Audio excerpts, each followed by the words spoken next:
Após a independência e sobre os avanços e recuos da língua nacional quimbundo, nestes 50 anos, notou-se aqui a intenção de reprodução da ideia do Norton de Mato no seu decreto 77, quando olhamos no artigo 19, que diz o seguinte: a língua oficial da República de Angola é o português.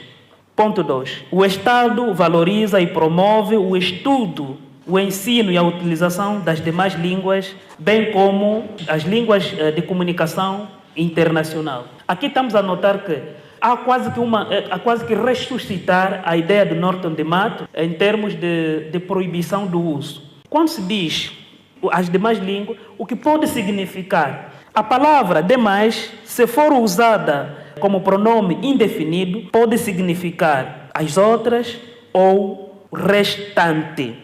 Restante é resto, aquilo que sobra.